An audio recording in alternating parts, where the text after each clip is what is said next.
Então, a gente tem que controlar um pouco a ansiedade, porque não, sinto muito te informar, você não vai ser bom em todos os pilares do marketing, por mais que você seja um profissional sensacional.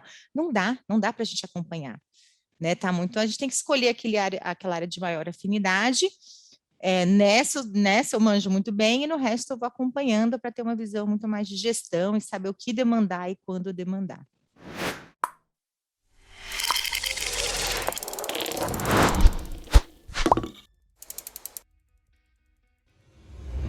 Sejam bem-vindos ao InJobcast, podcast das profissões.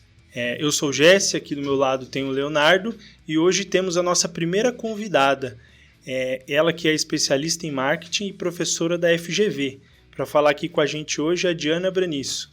Tudo bem, Diana? Olá, tudo bem, Jess? Tudo bem, Leonardo? Um prazer enorme estar aqui com vocês hoje, compartilhando um pouquinho aí dos meus erros e acertos ao longo de muitos anos de carreira. Que legal, show. E hoje acho que o tema principal aí desse nosso podcast é falar um pouquinho de marketing, né? É uma profissão aí que ultimamente tem crescido bastante e as pessoas passaram a conhecer um pouco mais, né, dessa área.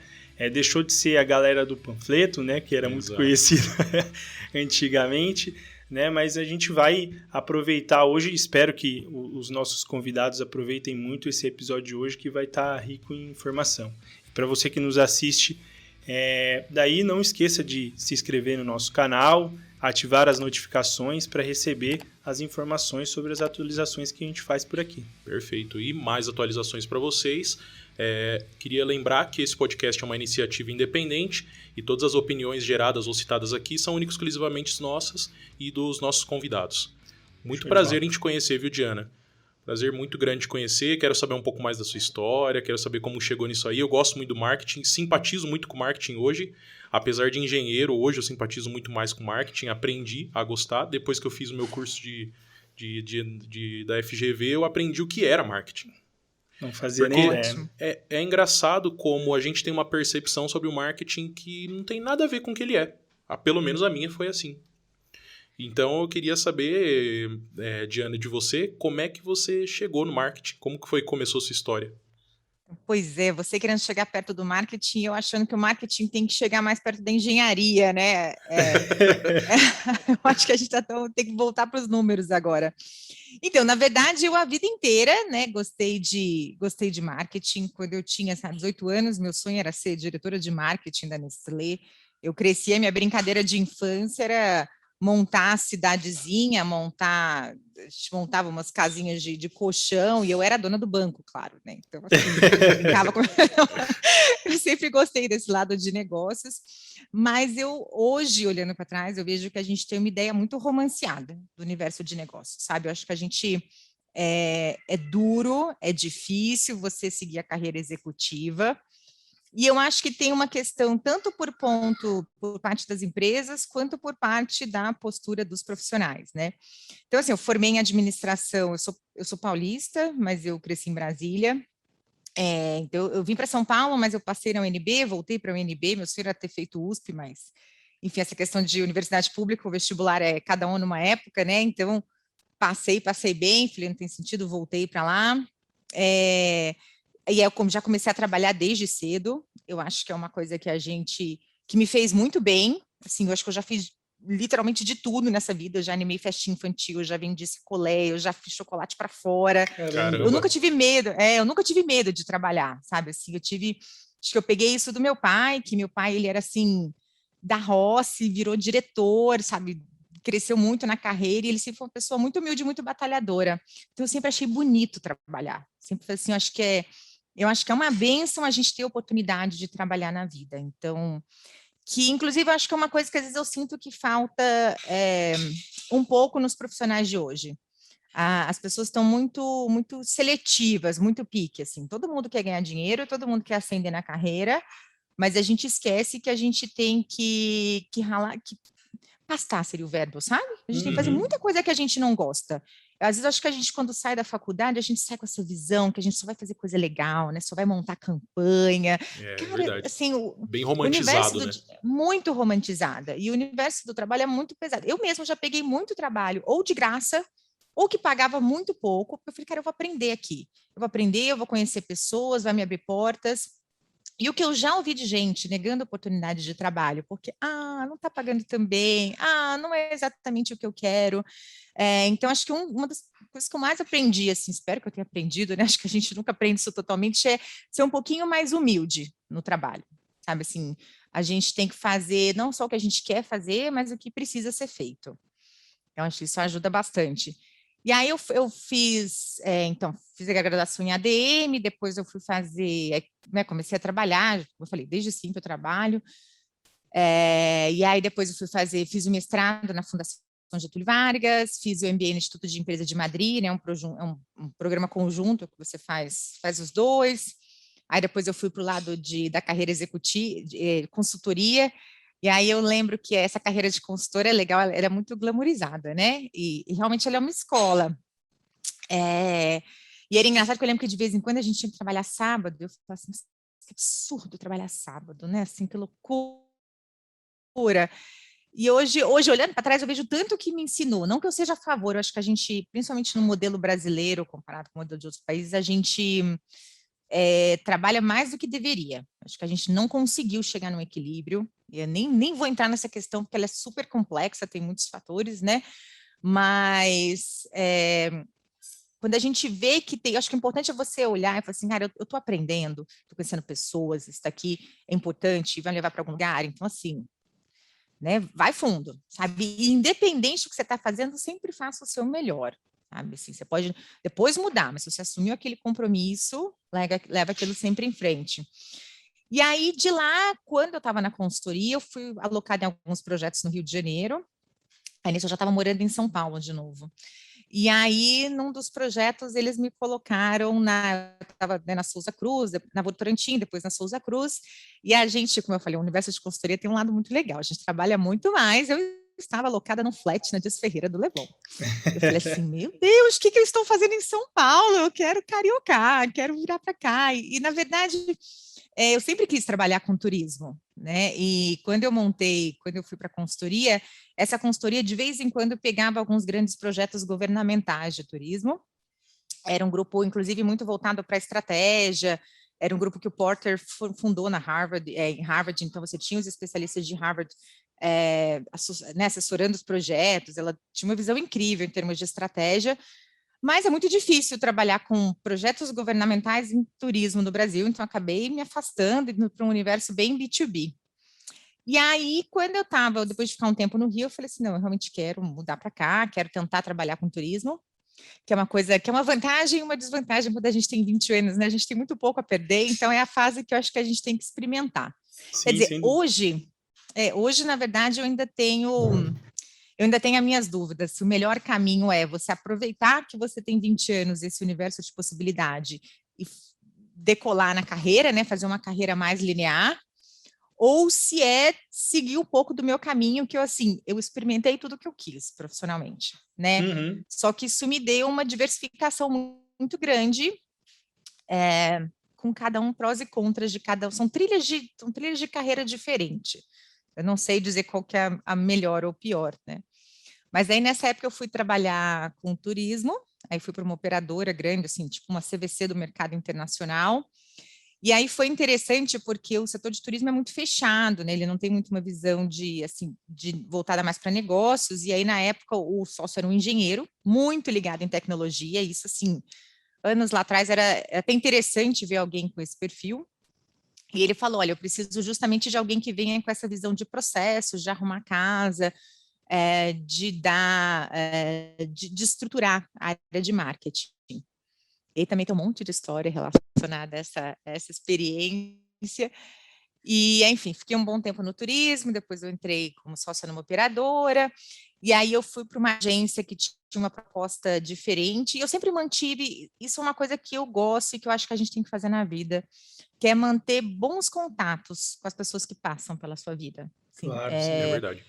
eu sempre cultivei esse relacionamento com quem foi meu mentor, com quem foi meu chefe, que eu admirei.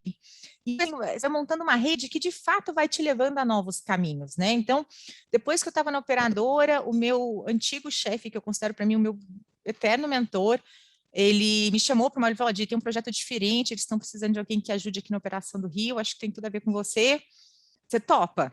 E eu sempre topei coisa nova, né? Falei, topo, claro, vamos embora. E aí Aquela a que gente, topava tudo, né? Topava todos os cargos, todas as profissões, topava topo. tudo, não deu outra, né? Deu óbvio. Topo. Eu não sei se hoje em dia, assim, eu sempre fui, né, principalmente, né, nessa fase aí dos 20 aos 30, eu sempre fui muito movida por um desafio diferente, vai me tirar da minha zona de conforto.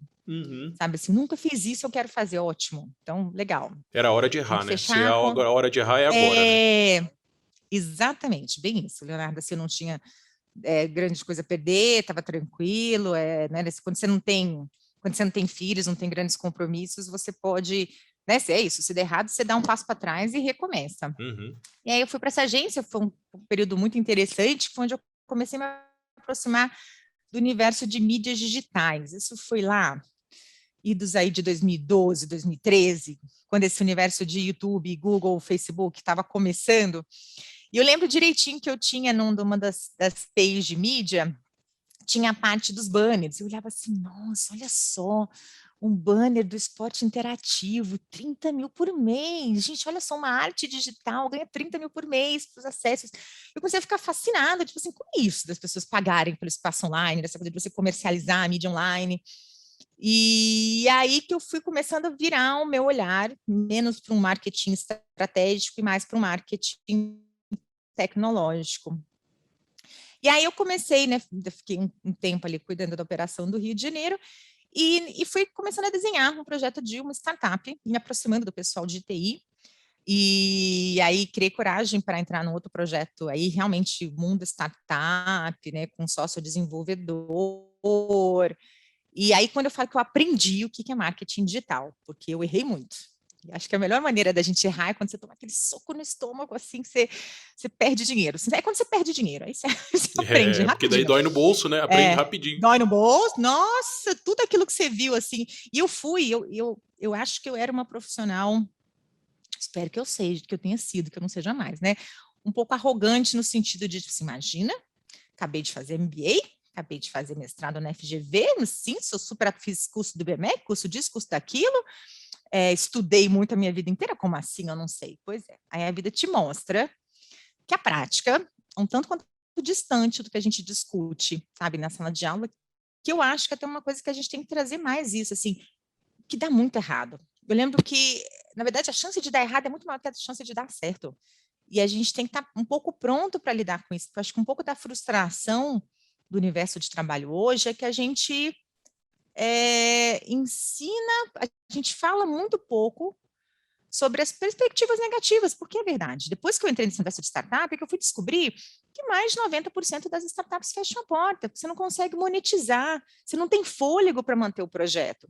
Eu lembro que na época a gente tinha fechado um contrato grande e eu ganhava por projeto, então entrou uma grana boa, pensei, nossa, e agora, né? Eu tinha vendido meu carro quando eu mudei no Rio de Janeiro.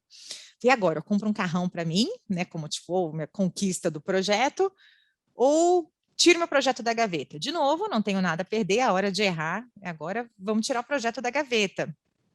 E na época eu lembro que eu pensei, o que eu faço? Eu monto um negócio físico, né? Monto um café, monto um restaurante, ou monto um negócio digital? E eu, na minha doce ilusão, pensei, vou montar um digital, porque você gasta menos no digital. Naquela época a gente sabia muito pouco ainda sobre esse universo digital. Mas estava E bem a primeira no início, falácia, estava bem no início. E a primeira falácia, o digital não é mais barato. Pelo contrário, tem muito por trás para um digital dar certo. Né? Então, aí daí começaram os aprendizados, né? Fiquei um tempo nesse universo de startup, e aí eu casei, queria ter filho, falei assim, não dá para continuar nesse ritmo insano, né? Nessa coisa assim, eu estava como sócia, continuei metade do tempo como sócia da operadora de turismo, que era o meu mais garantido, e ainda assim era uma operação que estava mudando de foco, e mais esse universo de startup, falei, cara, não, eu preciso pensar, sabe? Eu acho que eu preciso agora, legal, experimentei, tentei aprender, deixa eu voltar um pouquinho, respirar, organizar as ideias e cuidar um pouquinho de casa, né? Cuidar um pouquinho das minhas filhas e depois voltar. Só que eu não queria fazer isso parada, né? Então fui para o doutorado. Até gostaria de ter feito o doutorado um pouco mais para frente, mas o doutorado abriu outras portas incríveis. Acho que foi um grande teste de resistência. Acho que cada coisa dá uma hora de conversa. O doutorado dá uma hora de conversa. O universo de startup dá uma hora de conversa, né? O universo de mídia digital dá uma hora de conversa. Mas aí segui no doutorado e concluí agora. Até que enfim, né? Então, mas eu fui levando o doutorado com alguns projetos em paralelo, mas sempre acreditando muito nessa proximidade academia-mercado, né? Eu acho que um tem que aprender com o outro, tem que andar junto, a gente tem que buscar o que já foi desenvolvido em termos de conceito para ampliar o nosso olhar para o dia a dia dos negócios, mas também com uma visão muito pragmática e muito mais sincera, e como, né, você bem colocou aí, Leonardo, menos romantizada do que acontece na prática. Exatamente, até porque empreender aqui também no Brasil é bem complicado, né? Não é fácil, não é uma tarefa fácil, a gente tem muitos desafios, né? A gente tem em alguns setores também, os clientes são meio difíceis de lidar porque nem sempre eles são muito transparentes nas informações ou na necessidade que ele está tendo. Aí a gente tem que trabalhar muito forte para tentar entender o que ele precisa para conseguir atendê-lo, né? São esses os desafios que normalmente na escola a gente não enxerga, né?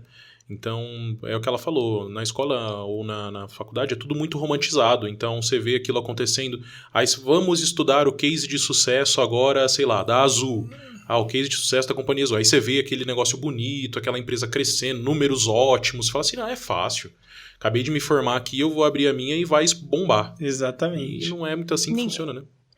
Não, ninguém te conta que o seu gerente comercial, de repente, pode estar desviando a operação, levando 100 mil do teu caixa, que é um problema, né, que não aconteceu comigo diretamente, mas que eu acompanhei.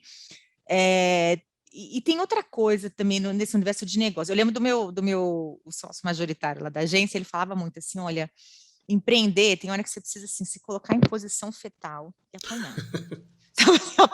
Apanha, passou, você olha e fala, tá bom, podemos Agora tentar de novo.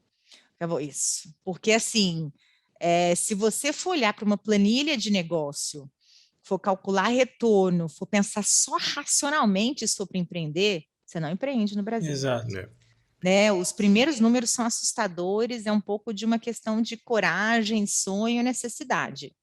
Mas, uma vez que você está lá, eu acho que acho que é um conselho que serve tanto para a escolha de carreira quanto para a escolha de negócio.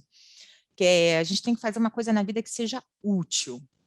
A gente é muito ensinado a fazer o que a gente gosta. Importante também a gente ter aptidão com o que a gente faz, né? Mas a gente tem que fazer uma coisa que assim, as pessoas precisem. As pessoas precisem e estão dispostas a pagar. Às vezes a gente monta uma coisa achando que aquilo é legal, é um conceito bacana, olha que interessante, como isso poderia ser bom na sua cabeça? Será que para o outro lado funciona? Eu lembro de um case de uma empresa, não vou lembrar agora o nome da empresária, mas ela contando sobre o processo de... Hoje ela fornece cortina para a maior parte das redes de hospitais do Brasil. E ela contando que... até na época eu trabalhava com turismo, eu fazia muita inspeção como gerente de produto para validar ou não o hotel.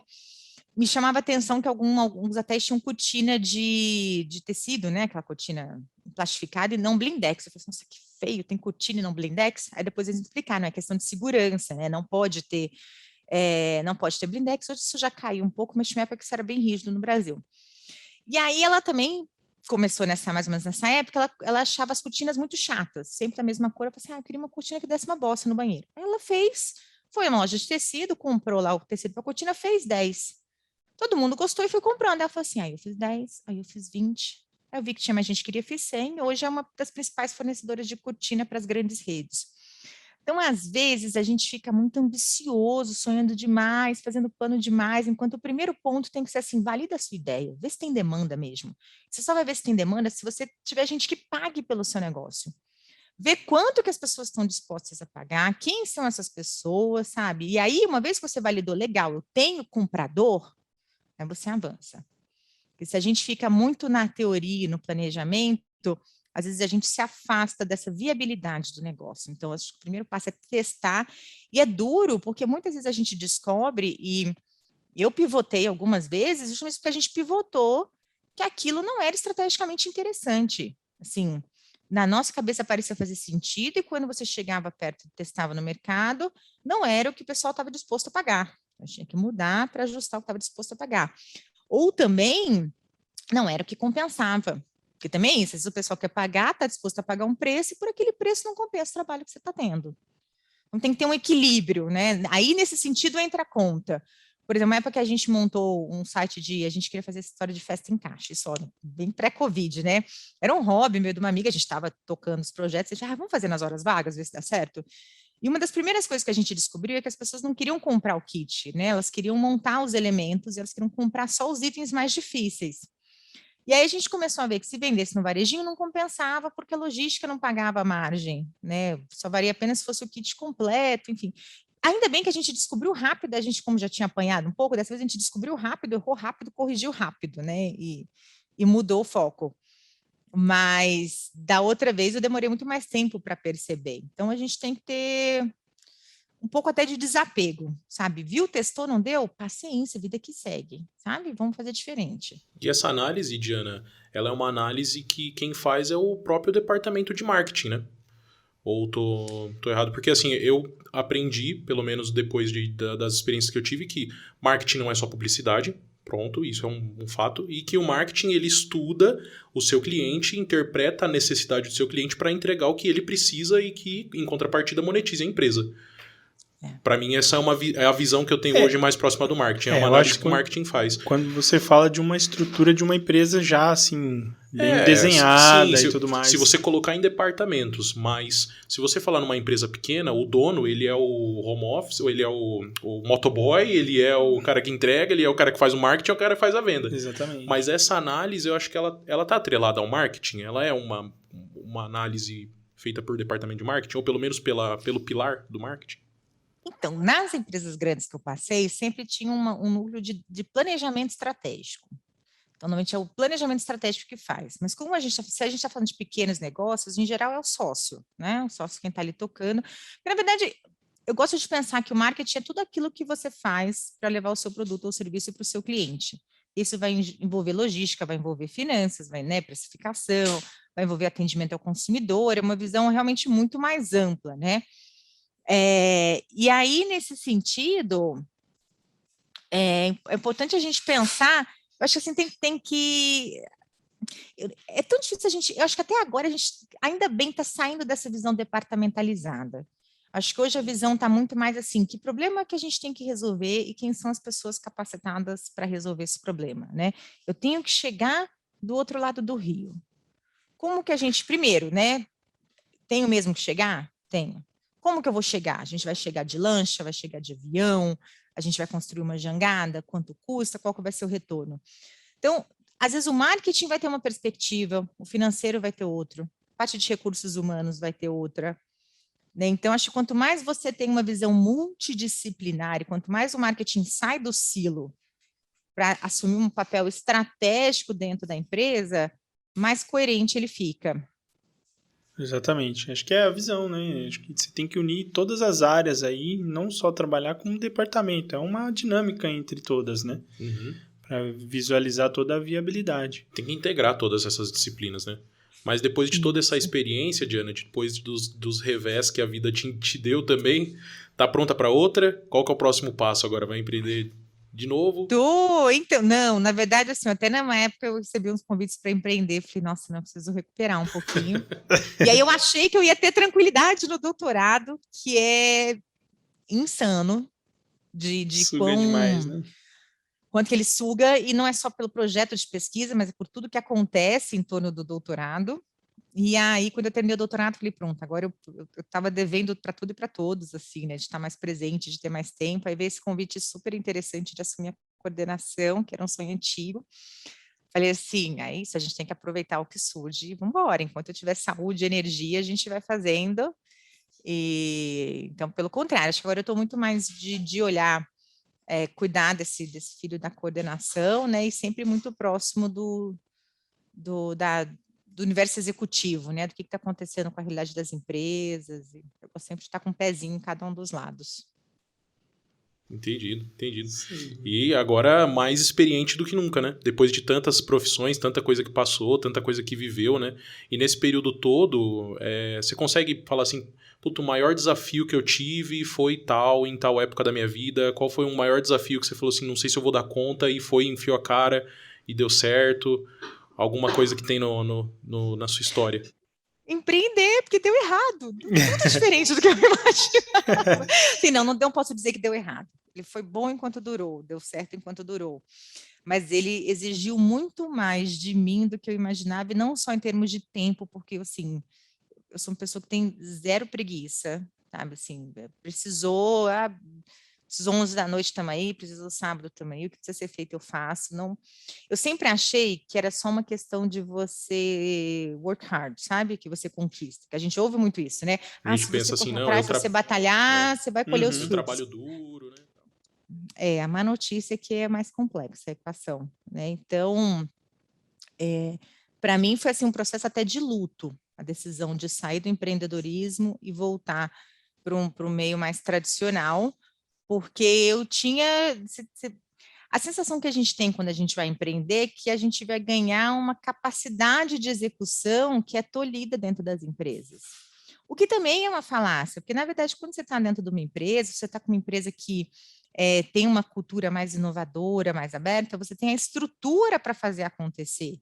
Por exemplo, quando eu estava na operadora, eu tinha uma ideia, eu lembro direitinho, quando a gente estava lá, a gente não vendia para brasileiro.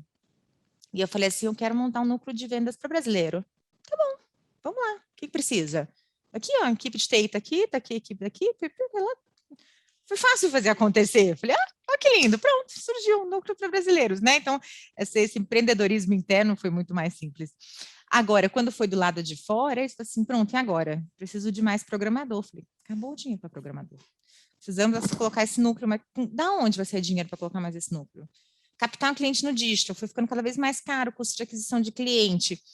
Sim, é uma suga recurso, sim, é um buraco negro de sugar recurso empreender, sabe? Então, assim, que entra, sai com uma facilidade. Então, hoje, até uma coisa que eu falo muito nas aulas de UX, é assim, a gente simplificar, é ter projetos menos ambiciosos, é dar um passo de cada vez. Você se compromete muito menos em termos de recurso, e se você precisa mudar, fica mais fácil.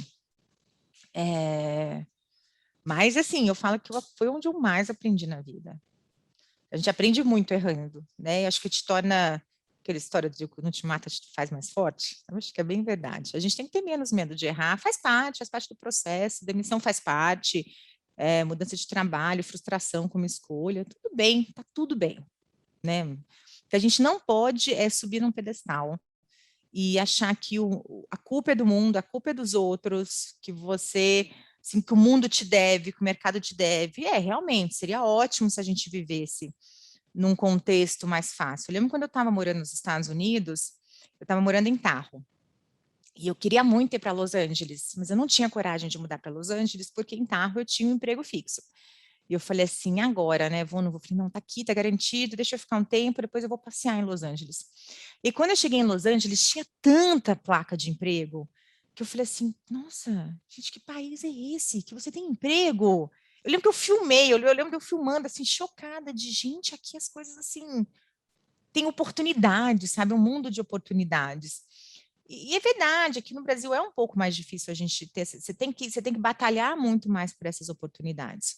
Mas, do lado de quem já teve muito ali no banco de contratação, as pessoas se empenham muito pouco também, sabe? Assim, elas acham, elas vêm muito cheias de o que eu cheio de direito, o que eu mereço, mas o que você está entregando?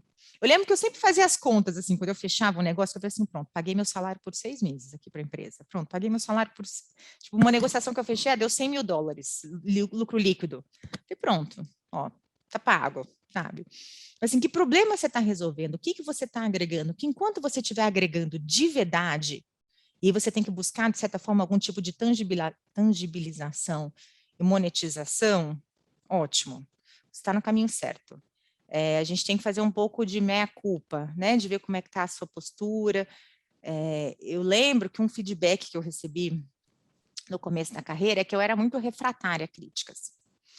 Porque realmente eu me defendia. Ah, você pode... Não, mas é porque aconteceu isso, porque aconteceu isso. Eu falei assim, cara, é verdade, a gente não tem que justificar. A gente tem que olhar e pensar, o que eu posso fazer diferente? É difícil porque a gente não está... A gente trabalha, a gente está dentro de uma cultura que é muito cheia de dedos para falar a verdade. E a gente não está pronto para falar, nem está pronto para ouvir.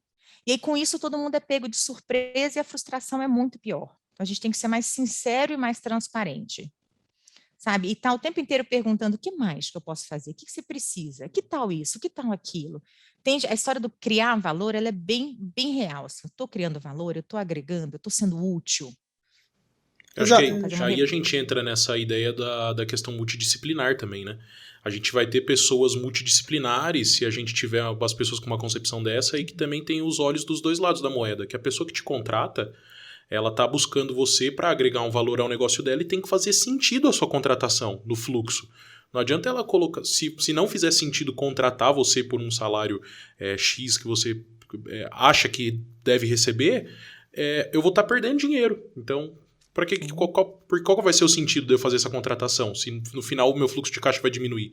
Então, olhar os dois lados da moeda, você começa a enxergar diferente até as suas atitudes dentro do emprego. Que as pessoas... tem muita pessoa que às vezes se limita a um processo e quer se embasar em não, eu só faço o que é o meu aqui e já era, eu vou até esse ponto aqui, o resto que se dane, o outro departamento lá que se vire, eu vou bater o cartão ali. Eu não ganho pra isso, eu bato o cartão ali naquele horário e também tô saindo fora se tiver problema, a empresa que se lasque. Então não é bem assim, né? Tem que ser multidisciplinar, porque... E é isso que geralmente destaca aquele profissional que é promovido, que recebe uma meritocracia diferente, recebe uma promoção, recebe um aumento. É isso que é válido para o empregador. Se eu estivesse na posição de empregador, eu iria deixar isso mais claro e também deixar claro para os empregados, né? É um sistema mais meritocrático. Então, você recebe aquilo que você trabalha. A gente até falou disso num outro podcast que a gente teve, né? Sim. Que a gente comentou do caso de jogador de futebol, que ganha milhões e milhões, mas quanto de valor aquele cara agrega para as empresas, né? Para as marcas, por marketing. Ah, mas o cara só chuta uma bola. Mas... chuta uma bola e faz bilhões por ano. E faz bilhões por ano. As marcas. Essa aqui é a diferença. Exatamente. Né? As empresas querem pessoas com as quais elas possam contar. Sim, parece que é um pouco só discurso, mas não, realmente na prática, eu nunca vi ninguém ser demitido porque não sabia mexer com o sistema tal, ou porque não mexia bem numa planilha de Excel. Isso você ensina, isso você aprende. Precisamos que você aprenda a mexer com Power BI. Resolve, isso é tranquilo. Agora, deixou na mão, sabe? Chegou, você estava esperando que a pessoa fosse entregar no prazo, não deu certo, a pessoa não avisou antes, furou. Isso é muito sério. Então, prometeu que tinha um perfil e tinha um perfil diferente. Isso também é complicado. Então, assim, ser um profissional de confiança, sabe? Eu posso contar, eu sou um ponto de apoio, eu estou ali para o que deve a gente está junto. A história de entrar com uma visão de dono é bem verdade, sabe? Uma visão de dono no sentido de entrar com carinho pelo que você está fazendo. É claro que eu sei que na prática é difícil, porque a gente não pertence a lugar nenhum. A gente está em determinado lugar. E o universo é dinâmico e às vezes isso acontece, né, por N motivos, às vezes é por força de circunstância, às vezes é um problema maior da empresa que não consegue. Às vezes você está de fato mais capacitado, merece um salário melhor do que o que cabe naquele cargo, ou às vezes tem divergência, né, de opinião, tem muita coisa que pode afastar um profissional de um cargo. Então, assim, ao mesmo tempo que você tem que ter essa dedicação, você também tem que praticar um pouco do desapego, né? Porque entender que esse rodízio faz parte do universo. Fácil falar, difícil dizer, porque a gente sabe que essas mudanças são complicadas. Mas eu acho que um caminho é sempre manter o canal de comunicação aberto, né? Perguntar, aí, tá tudo bem? Como é que eu tô indo? O que mais que eu posso fazer? Senta, vai tomar um café, vai almoçar, marca uma ligação, manda um áudio no Zap, sabe? Não espera aquele processo de avaliação formal do RH. Exatamente. Tenta manter essa proximidade, né? Não, e eu acho que também, eu vejo um lado também que é uma dificuldade que às vezes os empreendedores têm aqui no Brasil o dono mesmo, talvez, de desapegar um pouco, ter um pouco essa visão também. Que eu vejo assim, tipo, para mim, pelo menos na minha opinião, esse negócio de o olho do dono é que engorda o porco, eu já não sou mais tão a favor disso. Porque às vezes você tira a sensação dos colaboradores, essa sensação de pertencimento daquele propósito da empresa. E aí acaba que, tipo, os próprios donos não conseguem passar essa motivação, às vezes, para os profissionais. Por isso que eu vejo tanta diferença, por exemplo, nas startups de hoje. Essas startups que têm dado certo, tem uma dinâmica diferente. A maior parte da galera tá lá porque se sente parte daquilo, parte daquele propósito da empresa. Eu acho que isso que tem feito a diferença para muitas startups decolarem e, no caso, talvez no ponto negativo, para muitos empreendedores ou empresas acabarem terminando seus negócios por essa falta de abrir um pouco esse espaço, de mostrar que as pessoas também estão ali e podem receber essa confiança, né, de que tô aqui, tô vestindo a camisa da empresa e eu quero fazer acontecer também. Não é só porque eu não sou dono que eu quero que o negócio dê errado. Né? Então, acho que, pelo menos a visão que eu tenho, eu vejo um pouco isso também, dos dois lados. Tem empresas que muitas vezes a empresa é como se fosse uma extensão do dono. Ele mesmo pronuncia isso, a empresa sou eu. Mas a empresa ela tem que ser uma pessoa individual e exclusiva. A empresa é a empresa. E a empresa é formada pelas pessoas que trabalham lá. Então a empresa não é você que é dono. Você é um funcionário também. Sim, sabe? Exatamente. Você teve a ideia, tudo bem, você iniciou o negócio, mas a empresa, um dia, quando você passar esse legado, seja para sua família ou para uma outra pessoa, a empresa vai se perpetuar e ela vai continuar. Você tem seu período de vida. Uma hora você vai trabalhar nessa empresa, você vai sair e vai deixar isso para outra pessoa. E a empresa tem que continuar sendo ela. E daí, acho que se as empresas tivessem um pouco mais dessa sensibilidade de entender que a empresa é a empresa, as pessoas também teriam um pouco mais de vontade de pertencer àquilo. Porque parece que você agrega mais, você está agregando aquele negócio. Você não tem uma pessoa ali, numa figura, um dono, que vai barrar aquela ideia que você teve, que vai barrar aquela iniciativa que você teve de mudança. Que às vezes é a necessidade da empresa, não é a necessidade do dono. Sim, sem dúvida. Então, tem dois lados aí da história, né? Até lembrei de algumas histórias. O lado do perfil do funcionário e o lado do perfil do dono. Começar pelo mais complexo, que eu acho que é o perfil do dono. Um pouco eu entendo esse lado, porque, assim, eu já acompanhei, né, nessas sociedades aquele momento em que o dinheiro acabou, deu prejuízo, a gente precisa tirar do bolso.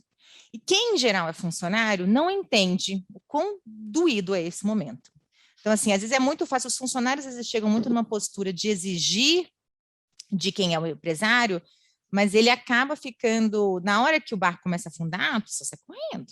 Sabe? É bem verdade, é isso. Todo mundo quer saber de receber o seu no final do mês, todo mundo quer, na hora que dá prejuízo, estoura nas costas dele. Por isso que, assim, ser empresário é tão difícil, porque você é muito cobrado para dar, mas ninguém vê o tanto que você segurou de rojão.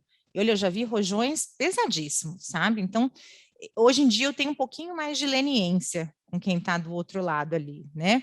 Mas é claro, eu acho que a pessoa tem que ter essa visão de que faz parte do jogo, e se ele não abrir esse espírito colaborativo, você nunca vai estar abrindo para tudo aquilo que a empresa quer oferecer, né? Então tem que ter um lado cultural dele, de saber ter humildade de gerar essa abertura.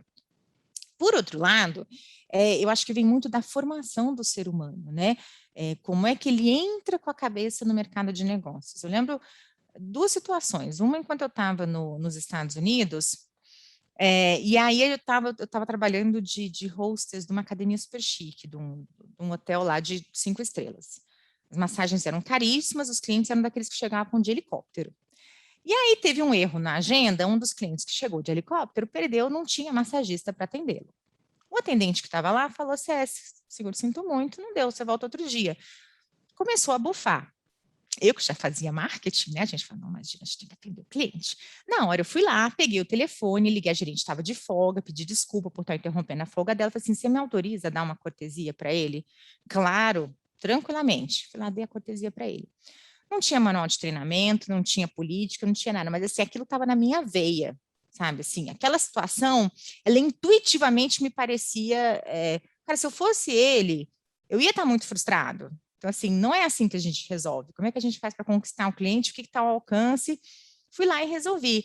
Então, mas, de novo, acho que nesse sentido o marketing ajuda muito, né? Que ele te deixa com essa visão empática.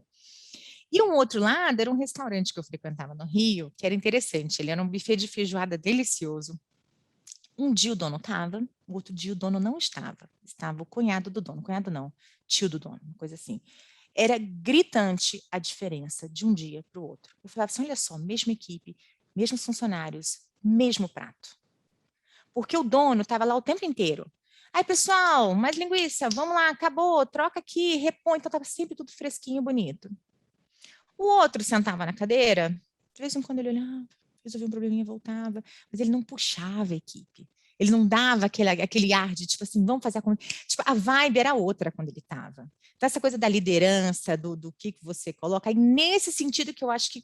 Não, mas não precisa ser o dono. Se você propaga isso para os jogadores da equipe, isso espalha, né? Mas tem que ser esse espírito de assim, a gente está junto e a gente vai tentar fazer sempre o nosso melhor. Eu acho que não só pelo lado profissional, mas até pelo lado humano. Né? Eu acho que se a gente leva isso para a vida, sabe? Eu vou sempre tentar colocar minha cabeça no travesseiro. Sim, eu tentei ser uma pessoa boa, eu tentei ser um profissional bom, eu fiz o que estava ao meu alcance. Se todo mundo tivesse essa preocupação, a gente estaria num mundo muito melhor do que a gente está hoje. Né? Acho que a gente está num mundo de descaso, de egoísmo.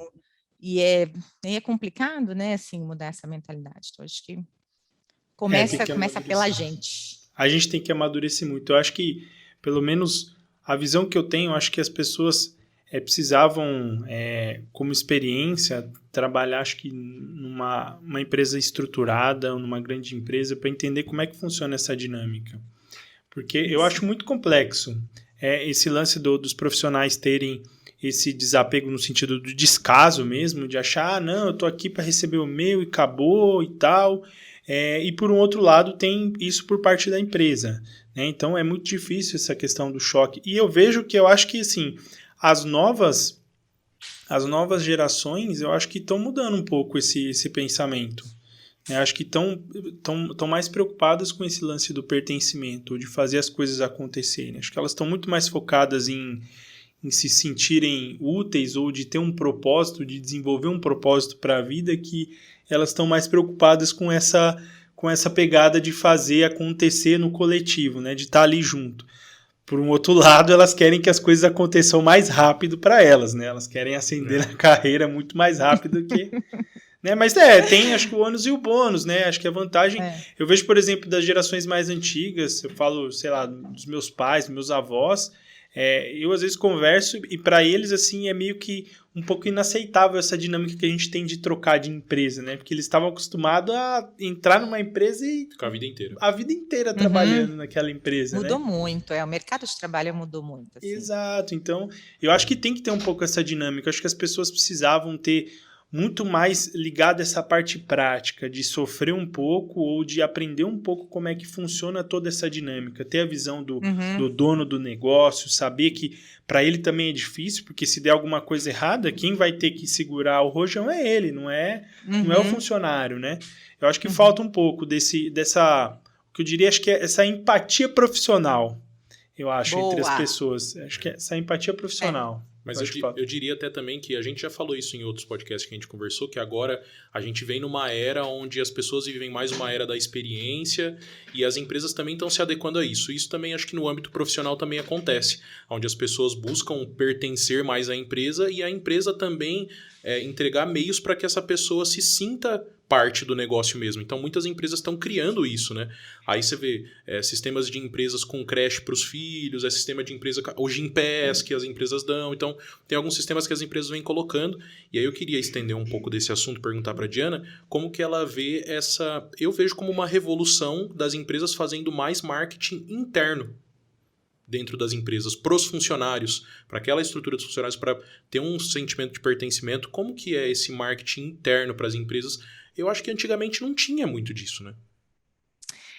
Então, na verdade, existe há bastante tempo. O que aconteceu agora é que você tem como a troca de informação está mais ampla, a retenção de funcionários às vezes fica um pouco mais difícil, porque é mais fácil você migrar de uma empresa para outra. Antigamente você não tinha um LinkedIn da vida, né? O processo de recrutamento e seleção às vezes passava muito por agências, era uma coisa muito mais morosa. Hoje em dia, para você mudar de emprego, você faz assim, né? Você tem N portais que te ajudam nesse sentido. E é caro né, captar um funcionário, leva um tempo para ele começar a dar resultado. Bem, na verdade, é que você, assim, antes dos primeiros 3 meses, a pessoa está se situando, está vendo como é que ela vai ali, até depois ela começar a devolver para a empresa. Então, essa parte de retenção é que hoje isso está mais visível, né? A gente vê nas mídias sociais, então aparece mais. Mas sempre existiu, assim, sempre foi divertido, né? Todo mundo adorava o evento de final de ano de vendas, os brindezinhos, os mimos, né? Eu lembro quando eu era consultora, eu nunca esqueci que eu ganhei uma degustação de vinho. Achei sensacional, assim, foi um dos bônus. Outro foi uma viagem para a Argentina. Não, dava certinho, achei o máximo, sabe? Então, a diferença é que hoje eu estaria postando isso no Instagram, no LinkedIn e no TikTok, né? Aqui na Argentina, ó, o bônus aqui, ó. Ia estar toda blogueira, né? Mais. Postando. Ia, claro, imagina. E outro é o marketing digital que veio hoje crescendo violentamente, né? Acho que com a pandemia muito mais. Assim, tem um crescimento gigante. Hoje a gente respira a internet hoje, né? Ainda mais na pandemia, a gente vivendo todo esse mundo do home office. E aí outra revolução que eu ia te perguntar também, Diana, como que você viu isso? Você que está bem ligado ao marketing toda a sua carreira, como que você viu essa revolução da parte digital? O marketing que veio agora digital violento, que você falou, onde você vê publicidades nos sites com milhares de acessos e tanto as informações, isso ficando mais caro, né? Então o custo de aquisição de cliente ficando mais caro, então tem todas as métricas que controlam lá do marketing digital, é o CAC, o LTV e tal, não sei o que, e isso crescendo e ficando cada vez mais caro. Como que você enxerga isso hoje, os benefícios tanto para a sociedade e para o futuro? Então, o marketing está muito complexo, assim, uma coisa nesse sentido teve uma mudança profunda, né? Era muito mais simples você ser do marketing. Hoje em dia, inclusive, acho que a gente tem que se aproximar muito mais desse universo de números, né? Você falou, o engenheiro vindo para o marketing, agora eu estou voltando ali a ver toda essa parte quantitativa que eu achei que ela ia ter que estar longe de mim, não dá, né? A gente tem que voltar a entender de regressão, de modelo analítico. Agora, o difícil é porque cada um dos nichos do marketing está por si muito complexo. SEO é um universo, Analytics é um universo, mídias sociais é um universo, UX é um universo. Então, ao mesmo tempo que você precisa ter uma perspectiva mais ampla, você precisa, no fundo, saber como você monta uma equipe de especialistas. Então, a gente tem que controlar um pouco a ansiedade, porque sinto muito te informar, você não vai ser bom em todos os pilares do marketing, por mais que você seja um profissional sensacional. Não dá para a gente acompanhar. Né, tá muito, então a gente tem que escolher aquela área de maior afinidade. Nessa eu manjo muito bem e no resto eu vou acompanhando para ter uma visão muito mais de gestão e saber o que demandar e quando demandar. É bem complexo, realmente é um negócio, é um universo que vem crescendo muito, né? E eu acho que falta também uma outra coisa que acho que até é interessante comentar, é um pouco do que falta, acho que para as pessoas que empreendem no Brasil também, principalmente as pessoas que estão começando, ter um pouquinho essa visão mais, essa percepção talvez de marketing. Um exemplo que eu gostaria de dar, por exemplo, principalmente na pandemia, surgiu uma empresa na cidade onde eu moro e eles começaram a vender pastel gourmet. Olha só que coisa diferente, né? Raio gourmetizador. Exatamente. Raio gourmetizador no pastel. Pastel gourmet. E eles começaram na pandemia, obviamente, em toda essa situação, só trabalhava com delivery e começaram a vender e começou a dar um sucesso, porque era uma coisa diferente. Pastel gourmet, você não está acostumado, é pastel de feira e tal, mas aí eles vieram com várias opções, até pastel de salmão, umas coisas totalmente diferentes, né? E começou a crescer, só que o sonho dos donos era ter um espaço físico para receber as pessoas. Ou seja, você já não ia conseguir isso de certa forma a curto prazo, porque a gente estava no meio de uma pandemia, né? E aí, simplesmente, o que eles fizeram? Eles arrumaram um espaço físico no shopping aqui da cidade, né? Um espaço físico um pouco desfavorável, e simplesmente eles emitiram uma nota para os clientes dizendo que não iam mais fazer delivery. Que quem quisesse comprar deles ia somente para o espaço físico. Eu achei aquilo um absurdo. Eu falei assim, não é possível que eles não pensaram nem um pouquinho que, assim, hoje 100% do negócio deles é delivery. E aí, do nada, você fala assim, não quero mais e agora eu só vou fazer aqui sem ao menos testar. E ainda mais agora, né? Em meio a uma pandemia. E assim, acho que isso não durou, ainda bem que eles tiveram, acho que, uma percepção meio rápida e não durou nem 2 semanas, mas decisões como essa, às vezes, pode quebrar a empresa, né? E você tem uma mudança radical sem nem mesmo testar ou fazer aos poucos, em pequenas doses, para ir, né, testando, aprimorando, você pode quebrar o seu negócio que tinha tudo para dar certo. Ia quebrar um negócio e perder Exatamente. o Jesse como cliente, que ficou extremamente irritado sem o pastel dele. Mas agora eu fiquei interessado nesse pastel aí. Depois, terminando aqui, sobrar um tempinho, eu vou lá procurar esse pastel aí, comer esse pastel aqui. Deve ser bom. Deu até fome, ó, pela hora, né? Deve ser bom. Sem dúvida nenhuma. Pastel de salmão, um negócio diferente. Não, é mesmo. totalmente diferente. Chiqueza. Mas é isso, a gente agradece muito a sua participação, professora. A gente espera aí recebê-la novamente, uma nova oportunidade para a gente falar mais, né? Até porque quando se fala de marketing tem muita coisa para se falar, né? Tem vários pilares, Tem. vários assuntos, ou vários aspectos e várias vertentes do marketing que eu acho que é interessante a gente explorar para mostrar para as pessoas, né? A diferença que faz o planejamento, a estratégia, como fazer, né? Como pensar pelo lado do cliente, até mesmo da empresa, enfim. Isso A mesmo. gente agradece muito a sua participação. E também queria Eu que dizer, agradeço. se você gostou e quiser participar muito outras vezes com a gente, fala assim, vamos falar de tal assunto, traz assunto pra gente. Sem dúvida. A gente está aberto. Como eu já disse para você no início, nosso podcast é muito espontâneo, então a gente quer trazer conteúdo para as pessoas. Eu acho que o que a gente acha de interessante, o público vai achar de interessante também. E espero que a gente tenha essa simpatia toda com o pessoal. Obrigado, Diana, pela sua participação. Eu que agradeço o convite, foi um prazer estar aqui hoje com vocês, né? O papo tão fluido, o tema tão gostoso, assim, acho que a gente ficava aqui por horas falando. Eu gosto de uma frase do Arthur que fala assim, mas é que o professor tem um péssimo hábito de ter que dar aula, né? Então... E a gente já entrevistou uns professores já e todos têm um péssimo hábito de dar aula e adora corrigir prova. Todos, unânime, assim, todos gostam muito. Como eles adoram corrigir prova, né? Sem dúvida. Mas muito obrigado, Diana, pela sua participação. E a gente conta com você numa próxima, para aparecer mais vezes. E não se esqueçam de se inscrever no nosso canal e ativar as notificações aí para receber as atualizações dos próximos convidados, enfim, dos assuntos que a gente vai trocando por aqui.